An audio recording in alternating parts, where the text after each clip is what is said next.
Olá, meus amores, sejam muito bem-vindos ao meu canal. Nesse vídeo eu vou compartilhar com vocês como tem sido a minha gestação do primeiro ao terceiro trimestre. Eu gostaria de ter feito um vídeo para cada fase, mas como a minha gravidez vem sendo bastante desafiadora por causa dos desconfortos, eu preferi falar de todos os trimestres num vídeo só. O meu intuito é assistir esse vídeo no futuro e lembrar com muito carinho de como eu me senti em cada momento, né? E também trocar experiência com outras mães e tentantes. Vocês vão reparar que ao longo desse vídeo eu vou ficar bem ofegante enquanto eu falo, mas é aquilo, né, gente? Terceiro trimestre, relevem. No dia 23 de agosto de 2023, eu vi o meu tão sonhado positivo. Na hora foi um grande susto, mesmo estando diante da realização do meu sonho de ser mãe. Ter um filho sempre esteve em nossos planos, já tínhamos os nomes Helena e Samuel desde o início do namoro, mas meu marido e eu sempre jogávamos lá pro futuro e dizíamos que depois de realizarmos isso e aquilo, vamos ter um bebê. Criávamos um cenário com as condições perfeitas e seguras, mas nós sabíamos que essas conquistas ainda demorariam muito e esse sonho ia se distanciando cada vez mais. Depois que, com a graça de Deus, conseguimos concretizar algumas coisas em nossas vidas, ficamos perdidos quanto ao próximo passo em direção aos nossos objetivos e orávamos ao Senhor perguntando qual era a sua vontade para nós, em que deveríamos investir a nossa vida e o nosso tempo dali para frente. Foi então que o Senhor nos presenteou com o nosso primeiro filho ou filha. Inicialmente eu senti muito medo, mas depois Deus me inundou com uma paz inexplicável e eu comecei a ver o agir de Deus em tudo o que eu precisava ser estruturado para a chegada de uma criança. E tem sido lindo ver Deus nos moldar em todas as áreas para sermos pais. O que me fez suspeitar que eu estava grávida foi o atraso de mais ou menos 3 dias na minha menstruação. Inchaço e dor nos seios, estabilidade emocional, como se tivesse uma TPM aumentadíssima. Dali eu já tinha quase certeza, mas como eu estava treinando bastante, eu pensei que fosse alguma reação no meu corpo aos treinos e à suplementação, né? Porque eu pesquisei no Google e vi que era possível que a intensidade dos treinos interferisse no ciclo menstrual. Eu estava me sentindo a atleta. Eu estava doida para fazer um teste de gravidez, mas o meu marido pediu para esperar, porque o homem a gente sabe como é que é, ainda mais sendo o meu marido que é um poço de calmaria. Porque todo mês eu achava que estava grávida, mas dessa vez era sério. Então compramos um teste, acordei bem cedinho no dia seguinte e lá estava positivo. Que sensação louca!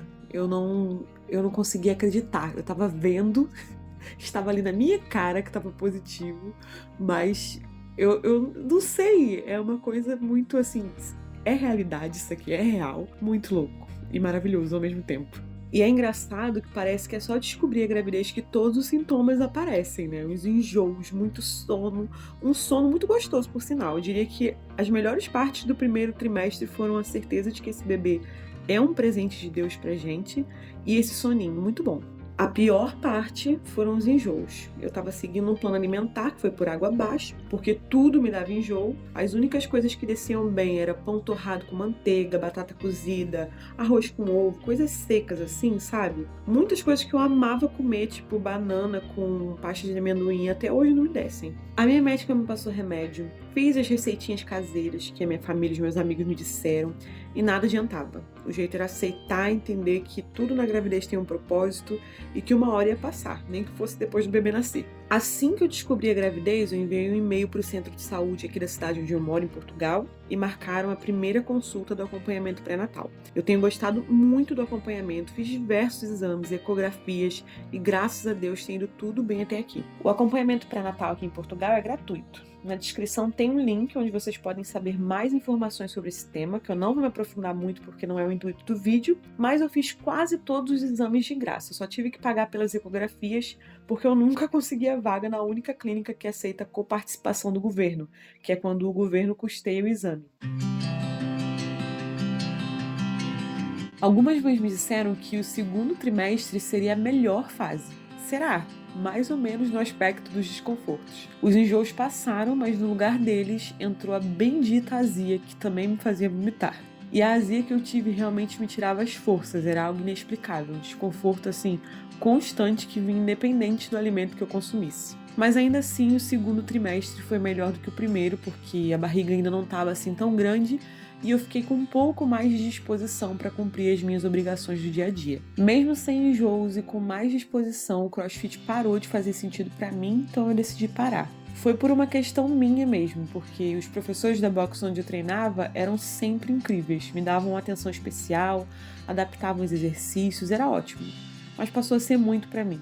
Eu via que treinar, cuidar da casa e trabalhar me consumiria demais. E eu acho que se tem uma fase pra gente ouvir o nosso corpo, essa fase é a gravidez.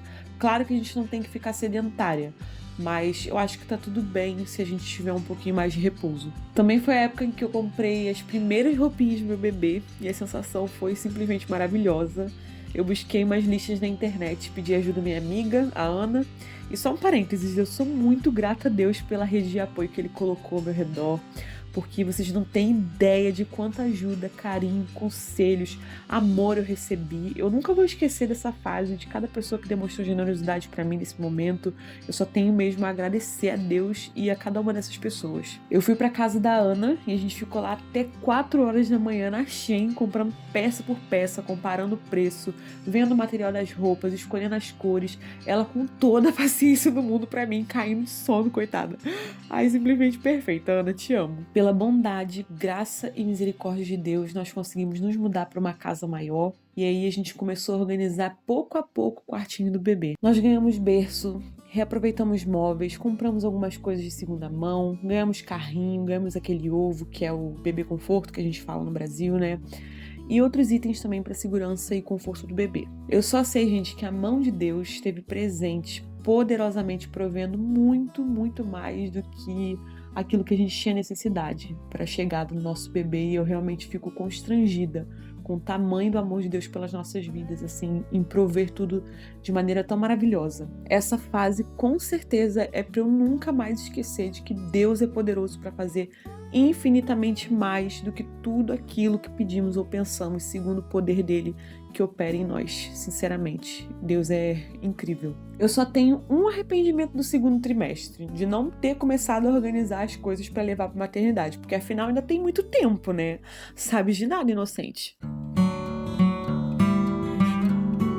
Chegamos ao terceiro trimestre. Tchau, azia absurda. Bem-vindas um pouquinho, bem pouquinho mais leve. E bem-vindas também todas as dores da cintura para baixo. A ofegância, como vocês podem perceber, né? E também fazendo qualquer atividade um pouquinho mais intensa, tipo subir uma ladeira. Esquece, fico totalmente ofegante, sem ar, nem parece que eu fiz um ano de crossfit. Aí vem também a dificuldade de encontrar posição para dormir, para sentar, para levantar, ou seja, eu não sei mais como me posicionar no espaço-tempo. Olha, gente, o terceiro trimestre tá sendo uma montanha-russa, porque começou ok. No meio, as minhas emoções ficaram, assim, muito intensas.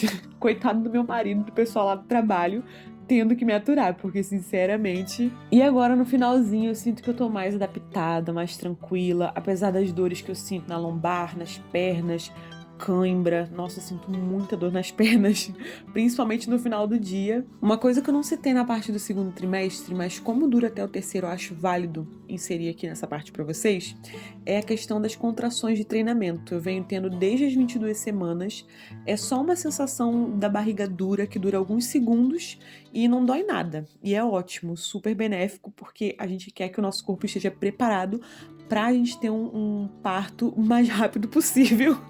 Eu não sei se tem a ver, eu sei que eu quero que o meu neném escorregue igual um quiabinho, então eu aceito todas as contrações de treinamento que quiserem vir sobre mim, tá bom? Isso, claro, se Deus permitir que eu passe pela experiência do parto normal, que é algo que eu desejo muito, então vão orando aí por mim, vão desejando aí pra mim uma hora pequenina, igual fala aqui em Portugal.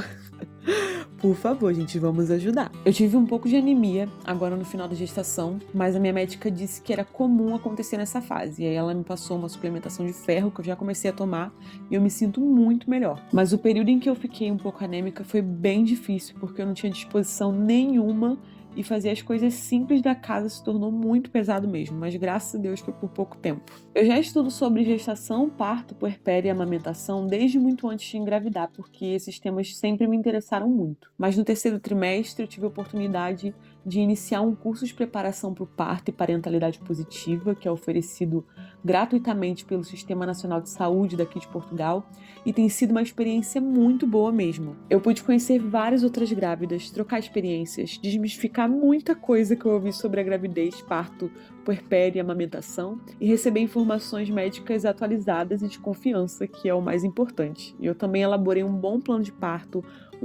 flexível, que visa sempre a minha segurança e a segurança do meu bebê, e também a disponibilidade da equipe, das condições do hospital, porque o plano de parto tem que ser realista, ele não é só a nossa vontade, e também é para a gente fugir daqueles procedimentos institucionalizados, né? Aqueles procedimentos robóticos, vamos dizer assim, do hospital. E eu achei muito importante ter feito esse plano de parto. Eu estou com bastante expectativa de como vai ser o meu parto. Elaborei todos os cenários, gente, cesárea, indução, todos. E eu tô indo assim com a mente bem aberta e bem preparada para tudo que possa acontecer. Eu posso dizer que um dos melhores investimentos que eu fiz nessa gravidez foi em conhecimento, porque conhecimento traz muita segurança, né? Diante de tantas opiniões e dicas que a gente recebe das pessoas, a gente, com conhecimento, aprende a filtrar as informações que a gente recebe e reter só o que faz sentido e simplesmente ignorar aquilo que não se aplica sem entrar em debate com ninguém. Lembro de eu achar que eu tinha muito tempo para organizar as coisas para a chegada do bebê e por isso eu não fiz no segundo trimestre? Então, por volta das 35 semanas, as malas ainda não estavam prontas. As roupas não estavam lavadas. O quarto ainda não estava montado. Isso começou a me dar assim um pouquinho de ansiedade. Para completar, quando eu decidi lavar as roupas do bebê, eu coloquei no varal para recolher no dia seguinte. E aí o que acontece? Me vem uma poeira da África, que é um fenômeno que acontece de tempos em tempos aqui em Portugal, e me suja todas as roupinhas, simplesmente. Ou seja, tive que lavar tudo de novo. Aí depois da poeira, o tempo fechou e não dava para lavar, porque tava chovendo, né? Aí eu vi que o tempo não melhorava, decidi lavar mesmo assim, sequei algumas roupas no aquecedor dentro de casa mesmo, e outras roupas eu pedi pro meu marido ir na lavanderia secar, e aí eu consegui resolver essa situação. É um perrengue bobo, mas eu fiquei um pouco tensa. Ai, gente, depois que eu consegui fazer as malas da maternidade e organizar o quarto do bebê, terminar de colocar no lugar aquilo que faltava, a minha mente ficou muito mais tranquila. Agora eu tô só naquela expectativa mesmo de finalmente conhecer meu bebezinho, sentir o cheirinho do neném. Ai, maravilha. Eu sempre me considerei uma pessoa muito ansiosa, mas por incrível que pareça, essa gravidez acalmou demais meu coração. Acho que ter decidido esperar pra saber se é menino ou menina só no nascimento colaborou de alguma forma psicologicamente pra isso. O meu sentimento agora tá sendo de uma animação, uma expectativa muito boa, sabe? Aquela ansiedade boa, não aquela ansiedade que consome a gente, sabe? Mas aquela que gera esperança. Essa tem sido a minha gravidez. Ainda não acabou, tá quase, mas eu vou atualizando vocês no meu Instagram, então por favor me sigam lá e aguardem os próximos capítulos dessa jornada tão preciosa que Deus concedeu a nós mulheres, o dom da vida, né? Não é só o bebê que está sendo gerado. Eu também estou sendo gerada para ser mãe, para conhecer e viver esse amor sacrificial, para ser conformada à imagem de Cristo através da maternidade. É realmente uma experiência assim que eu quero passar muitas outras vezes, gente. Sim, me julguem. Quero povoar a terra. Que Deus abençoe muito vocês. Obrigada por assistirem até aqui. Um beijão e até o próximo vídeo.